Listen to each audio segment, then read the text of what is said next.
Hola, hoy vamos a meternos con un tema que, bueno, seguro que a mucha gente le suena.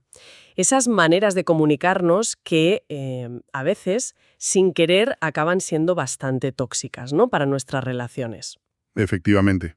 Tenemos aquí unas reflexiones, unos ejemplos que apuntan a patrones muy concretos. Exacto. La idea hoy es analizar bien esas dinámicas. Hablamos de cosas como el ghosting, que seguro que suena, Uf, sí. o esa manía de levantar muros, de bloquear la comunicación, ¿sabes? O incluso la pasivo-agresividad. Queremos entender, con el material que tenemos, por qué pasa esto y qué efecto tiene en la gente, en los vínculos. Y para empezar, hay una anécdota en las fuentes que es, bueno, es muy gráfica. Va de una amiga que estaba mosqueada porque su novio no le mandaba mensajes. Ajá, Y alguien le dice, oye, pues escríbele tú primero, dale el paso. ya. Pero ella, la reacción es curiosa. Se emperra en que él tenía que ser el primero. Eso es. Pero lo bueno viene luego, cuando se sabe lo que pensaba él. El chico confesó que sí, que había querido escribirle. Vaya, si quería. Pero no lo hizo. ¿Y por qué? Pues por miedo. Miedo a parecer, ¿cómo decirlo? Demasiado pesado, demasiado intenso, ansioso. Ahí está la clave, ¿no? Una cosa que parece pequeña, un mensaje que no se manda, pero que destapa un lío comunicativo, pues bastante problemático. Totalmente. Se ve como el miedo, y quizá esas ideas que tenemos de quién tiene que hacer qué en una pareja, Expectativas sociales, sí. exacto, pues actúan de freno. Y lo que da que pensar es que esto no parece algo raro, suena bastante común. Para nada es raro. Es un ejemplo clarísimo de cómo un miedo personal se mezcla con patrones sociales y quizás cortocircuito en la comunicación. Claro. Y esto nos lleva de cabeza a la pregunta central que plantean estas reflexiones. ¿Cómo puede ser que comportamientos así, o incluso peores, se hayan vuelto tan normales casi? Sí, ¿cómo hemos llegado a esto? ¿De dónde sale ese miedo tan generalizado a decir lo que sentimos? A pedir lo que necesitamos de forma clara, abierta. ¿Por qué nos cuesta tanto? Vamos a darle una vuelta más a ese caso del principio. El miedo a parecer demasiado ansioso. Uf, es que eso toca una fibra sensible, ¿eh? Sobre cómo creemos que tenemos que mostrarnos, sobre todo en temas de pareja. Sí, sí. Es una barrera. Invisible, pero vamos, real como la vida misma. Totalmente. Una barrera que te corta la espontaneidad, la autenticidad. Y como dicen las fuentes, no es solo cosa de esa pareja, es un reflejo de algo más grande. Claro. El miedo a ser vulnerable, a que te rechacen, o simplemente a no cumplir con una especie de guión no escrito sobre cómo ligar o cómo llevar una relación, pues eso genera bloqueos. Ujú. Es un miedo que te puede llevar a no hacer nada, o peor, a usar estrategias de comunicación que al final son, pues, destructivas. Y es que no hacer nada, ese silencio por miedo, es solo una de las formas. El material que estamos viendo identifica otros patrones de comunicación tóxica, quizá más activos o más obvios, pero igual de dañinos. Sí, sí, se describen varios clave. El primero, famosísimo hoy en día, el ghosting. El ghosting, sí, desaparecer. Tal cual. La definición es esa, cortar de golpe toda comunicación. Puf. Sin decir ni mu. Sin explicar nada. Es tremendo. Es una forma de escaquearse, pero a lo bestia. Y dejas a la otra persona, pues en un limbo, sin saber qué pensar. Uf, el impacto en quien lo sufre debe ser horrible. Justo por eso, por no entender nada, por no tener un cierre. Luego se habla del stonewalling, que podríamos decir bloqueo comunicativo, ¿no? O negarse a hablar, Eso es. Como levantar un muro, literalmente. tal cual. Se refiere a esa actitud de no querer entrar en una conversación importante, sobre todo si es para hablar de problemas, de cosas que no van bien. Ya. Es como si la persona bajase la persiana y ala, a otra cosa. Puede parecer que así evita el conflicto. Pero en realidad lo que evita es arreglarlo. Exacto. Evita la posibilidad de solucionarlo, de entenderse mejor. Impide afrontar la dificultad juntos, que es algo que, mira qué curioso, a veces une más. Entiendo. Evitar el lío ahora, pero a costa de que la relación se resienta a largo plazo. Y el tercer patrón que se destaca es la pasivo-agresividad. Este es quizá más sutil, ¿no? Más difícil de pillar a veces. Sí, es más escurridizo, cierto. Se define como expresar de forma indirecta, como de tapadillo, sentimientos negativos, Mm. pues enfado, rencor, hostilidad. En vez de decir, oye, esto me ha molestado, pues se recurre a comentarios con doble sentido, sarcasmos. O silencios de esos que lo dicen todo. Eso, silencios cargados de tensión. O incluso dejar de hacer cosas que habías prometido. como una especie de castigo silencioso. Ya, ya. Son formas de soltar el malestar sin tener que enfrentarte directamente. Y claro, dejas a la otra persona hecha un lío, o sintiéndose atacada pero sin saber por dónde le vienen los tiros. Es curioso cómo, aunque son distintos, el ghosting es desaparecer, el bloqueo es un muro, la pasivo-agresividad son como darditos indirectos. Sí, Todos, según dicen las fuentes, tienen esa capacidad de cargarse la confianza. Crean como un campo de minas en la relación. sin duda alguna. Generan incertidumbre, resquemor, una sensación de que no te puedes fiar de la comunicación. Claro. En el fondo son estrategias para evitar algo. Evitan la confrontación, evitan decir lo que necesitas por si acaso, evitan el riesgo de discutir abiertamente. Pero en precio es la salud de la relación. Exacto. Se sacrifica la honestidad, la conexión de verdad, por una paz falsa o por no pasar un mal rato ahora mismo. Y esto nos lleva otra vez a la pregunta esa que inquieta un poco. ¿Por qué? ¿Por qué estas formas de evitar se han hecho tan comunes? El material apunta a que la raíz principal es un miedo profundo y bastante generalizado, Ujú. el miedo a ser vulnerables. Esa es la idea central que se maneja, sí. El miedo a exponernos, a mostrar nuestras emociones, nuestras necesidades, y que no nos hagan caso o que nos juzguen, Claro, a parecer demasiado algo, demasiado intensos, demasiado necesitados, débiles o demasiado enfadados.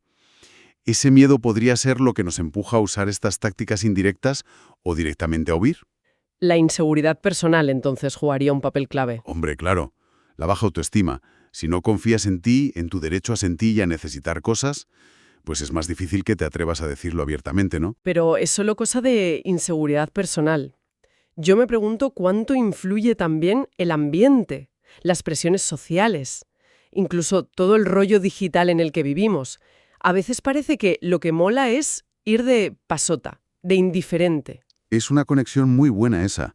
Es muy posible que el contexto social y cultural tenga un peso enorme. ¿Verdad? Si vivimos en un sitio donde de forma más o menos clara se premia la autosuficiencia a tope, el parecer invulnerable, mantener cierta distancia, Y se castiga a expresar necesidades o emociones negativas. pues es normal que la gente se ponga máscaras. Claro, sobre todo si ya parten de una base de inseguridad. Tienden a adoptar esas caretas comunicativas. Y el entorno digital, con lo rápido que va todo, lo fácil que es bloquear o ignorar. Sí, Y la presión por dar una imagen perfecta, pues igual está echando más leña al fuego, exacerbando estas tendencias. Claro, es que es mucho más fácil hacer ghosting dándole a un botón que tener una conversación incómoda cara a cara. hombre, ¿dónde va a parar? Y la pasivo-agresividad puede encontrar un caldo de cultivo genial en los mensajes de texto o en comentarios ambiguos en redes. Parece que la tecnología, de alguna manera, podría estar facilitando estas formas de evitar. Es una posibilidad real, hay que tenerla en cuenta. La comunicación a través de pantallas puede hacer que veas menos el impacto en el otro. Baja la empatía. Exacto. La empatía directa que tienes cara a cara. Y por eso, quizás sea más sencillo tirar por estas estrategias.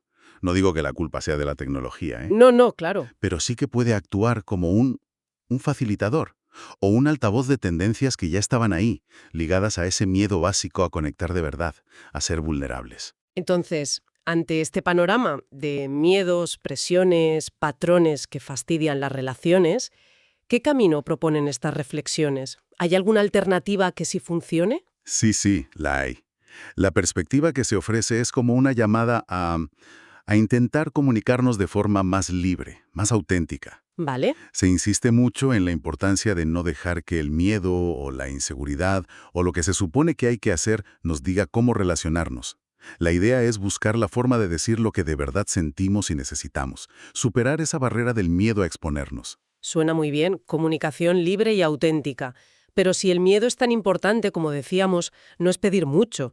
¿Cómo se hace eso sin pasarse al otro extremo? Sin caer en soltarlo todo a bocajarro y arrasar. Porque el material también mete un matiz importante sobre el respeto, ¿verdad? Exacto. Y ese matiz es fundamental. La autenticidad, como se plantea aquí, no se entiende sin el respeto. Claro. Decir lo que sientes y necesitas abiertamente no te da derecho a pasar por encima del otro, a exigirle respuestas ya, o a ignorar sus límites. ¿Cómo está él o ella en ese momento? La propuesta es buscar un equilibrio. Un equilibrio entre ser fiel a una misma y tener en cuenta al otro. ¿Y eso cómo? ¿Cómo se hace en la práctica? Pues implica, por un lado, hacer un trabajo personal de conectar con lo que sientes y necesitas de verdad, y atreverte a decirlo claro y honesto. ¿Vale? Pero, por otro lado, implica también desarrollar la habilidad de escuchar al otro de verdad, de pillar sus señales, de respetar su espacio, sus tiempos, y su derecho a no estar disponible o a no estar de acuerdo. Ajá. No se trata de imponer tu verdad o tus necesidades, sino de compartirlas y estar abierto a ver qué dice el otro, sea lo que sea, siempre con respeto mutuo. Entendido. No es solo yo siento esto y te lo digo, sino yo siento esto, te lo comparto con respeto y estoy dispuesta a escuchar cómo te llega a ti y qué sientes o necesitas tú también. Es como un baile más complejo. Justo eso. El objetivo final que se propone es ese, construir interacciones que valgan la pena porque son auténticas, pero que también se puedan mantener porque son respetuosas, Ujú. donde las dos partes sientan que pueden decir lo que piensan y ser escuchadas, reconociendo y validando los límites de cada uno. Es buscar una conexión real, basada en la honestidad y el cuidado, no en imponer o en evitar. Requiere valor, sí, pero también requiere empatía y consideración. Vale, creo que hemos desmenuzado bastante bien las ideas clave de estas fuentes. Si recapitulamos un poco, empezamos con la anécdota esa del mensaje no enviado, Sí. que nos sirvió para ver cómo el miedo bloquea la comunicación. Luego definimos patrones tóxicos claros como el ghosting, el bloqueo comunicativo y la pasivo-agresividad. Y vimos el impacto chungo que tienen en la confianza y la conexión. Después exploramos de dónde pueden venir estos comportamientos, nos centramos en el miedo a ser vulnerables como el gran motor, pero también hablamos de cómo influyen las presiones sociales y el mundo digital. Exacto. Y al final hemos visto la alternativa que se propone, intentar una comunicación más auténtica, más libre, pero siempre equilibrada con un respeto profundo por los límites y la situación del otro. Y todo esto, aunque suene así un poco abstracto, tiene una aplicación súper directa en el día a día, ¿no? El simple hecho de darnos cuenta de estos patrones ya es un paso gigante. Fundamental. La conciencia es el primer paso para cambiar algo. Reconocer estos patrones en nosotros mismos. A ver, tiendo a cerrarme en banda si me siento atacado. Uso el sarcasmo en vez de decir que estoy enfadado. He desaparecido alguna vez de la vida de alguien sin decir ni pío. Uf, Y también reconocerlos en los demás. Eso nos da la opción de elegir otra cosa. Nos permite pillar ese impulso de evitar o de atacar de forma encubierta y quizá intentar responder de una forma más constructiva, más honesta y más respetuosa. aunque pique al principio, supongo, porque romper estos patrones seguro que implica salir de la zona de confort, por muy mala que sea esa zona. Sin duda. Afrontar una charla difícil en lugar de hacer ghosting requiere valentía. Decir lo que necesitas directamente, en lugar de soltar indirectas pasivo-agresivas, requiere asumir un riesgo. Ujú. Y mantenerse abierto a hablar cuando preferirías levantar un muro, pues requiere autocontrol y compromiso con la relación. Es un proceso, de aprender, de crecer. No es darle a un interruptor y ya está. Claro. Pero darse cuenta de que hay otras formas más sanas de relacionarse es lo que te abre la puerta a empezar ese proceso. Totalmente de acuerdo. Es un camino, no es llegar y besar el santo. Y para terminar, como hacemos siempre, queremos dejar una idea ahí flotando, algo para seguir dándole vueltas después de esta charla, algo que sale de todo esto que hemos visto, pero que quizá no tiene una respuesta cerrada en las fuentes. Lanza esa reflexión final. Venga, hemos hablado mucho de la comunicación auténtica como un ideal, pero también de lo difícil que es, por el miedo y por la necesidad de respeto. Si pensamos en esto, y en que a menudo implica mostrarse vulnerable, la pregunta podría ser: más allá de grandes gestos, ¿qué pequeño detalle concreto de apertura, siempre respetando los límites propios y los del otro, podría una persona intentar hacer en una relación importante, para ir cultivando poco a poco esa conexión más real y menos filtrada por el miedo?